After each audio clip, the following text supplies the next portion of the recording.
कोल्हापूर एक शहर जिथे संस्कृती आणि उत्सव यांचा संगम आहे. परंतु 15 ऑक्टोबर 2025 रोजी या शहरात अशी एक घटना घडली ज्याने संपूर्ण परिसर हादरून गेला. कोल्हापूरच्या साळुंके पार्क भागात एक घर होतं जिथे आधी प्रेम, आपुलकी आणि कुटुंबातील विश्वास होता. तिथे आता हिंसा आली. सावित्रीबाई अरुण निकम, वय वर्ष 53, साधी, कष्टाळू आणि प्रेमळ आई. ती सकाळी लवकर उठत असे, घर स्वच्छ ठेवत असे, मुलगा विजय आणि इतर सदस्यांची काळजी घेत असे. सावित्रीबाईचे आयुष्य कुटुंबासाठी पूर्णपणे समर्पित होते. ती सगळ्यांची काळजी घ्यायची. कोणाचं काही बिनसलं की तिला दुःख व्हायचं. राग न करता परिस्थितीला समजून घेऊन सगळं सहन करणारी. घरातील प्रत्येक सदस्याला सुरक्षित आणि आनंदी ठेवणं हे तिचं आयुष्याचे मुख्य ध्येय होते. विजय निकम, सावित्रीचा मुलगा. त्याला लहानपणापासूनच दारूची सवय होती. हे व्यसन हळूहळू त्याच्या मनावर ताबा मिळवू लागले आणि घरातील वातावरण विस्कळीत होऊ लागले. विजय सतत पैशांचा तगादा लावत असे, राग व्यक्त करीत असे, घरात तणाव निर्माण करत असे. त्याची पत्नी काही दिवसांपूर्वीच माहेरी गेली होती, त्यामुळे घरातील परिस्थिती अजूनच तणावपूर्ण झाली होती. एकट्या आईवर घराचा भार वाढला होता आणि विजयचं वागणं अस्थिर, रागीट आणि त्रासदायक झालं होतं. त्यामुळे घरातलं वातावरण तणावपूर्ण झालं होतं. सगळ्यांना धास्ती वाटत होती. सावित्रीबाई रोजच्या कामात व्यस्त असे, पण तिच्या मनात नेहमीच मुलासाठी काळजी असायची. ती विजयच्या व्यसनावर चिंतित असे, पण त्याला समजून सांगणे तिच्यासाठी कठीण झाले होते. घरी जेव्हा पैशांचा प्रश्न उभा राहायचा तेव्हा तणाव वाढायचा. विजय सतत पैसे मागत असे, पण आईने काही वेळा नकार दिला होता आणि तो त्याला समजत नसे.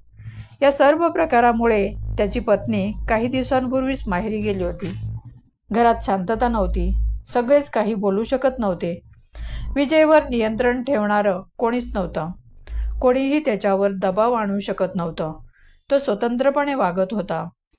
बुधवार दिनांक 14/2025 रोजी विजयने दारूसाठी पैसे मागितले. सावित्रीबाईने शांतपणे त्याला सांगितले पैसे मिळणार नाहीत. त्यावरून त्यांच्यामध्ये वाद सुरू झाला.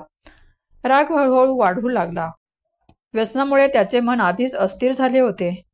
घरी आधी शांतता होती, पण विजयचा राग, तणाव आणि दारूच्या व्यसनामुळे परिस्थिती अचानक हिंसक बनली. विजयने अचानक हातात वरवंटा घेतला आणि सावित्रीबाईच्या डोक्यावर वार केला. सावित्रीबाई रक्ताच्या थारोळ्यात पडली. त्या क्षणी घरभर एक विचित्र आवाज घुमला.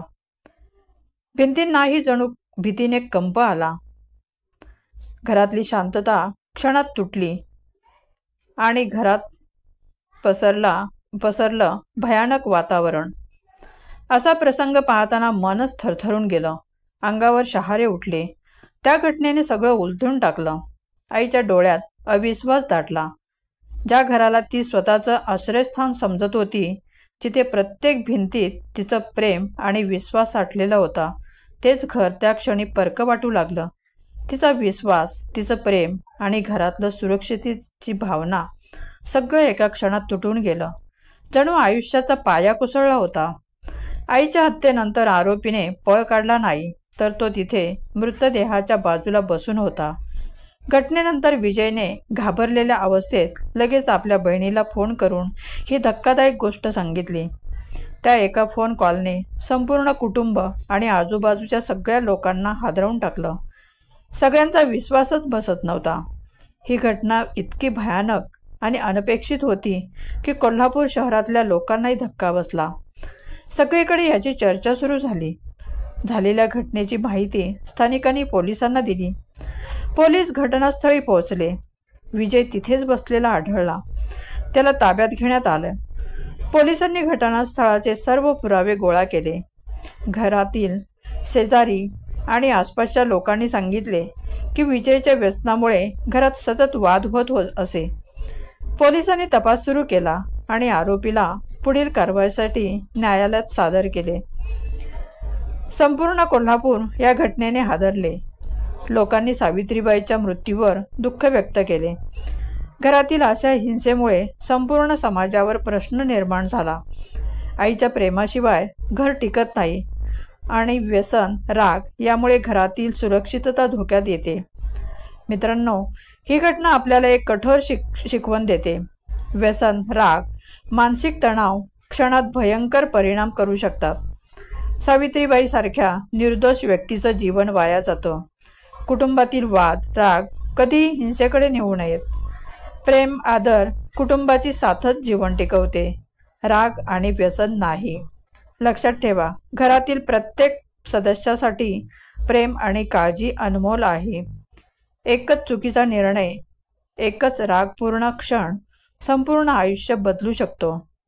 या घटनेबद्दल तुम्हाला काय वाटतं? तुमच्या प्रतिक्रिया खाली कमेंटमध्ये द्यायला विसरू नका. व्हिडिओ आवडल्यास लाईक करा. चॅनलवर नवीन असाल तर सबस्क्राईब करायला विसरू नका. धन्यवाद.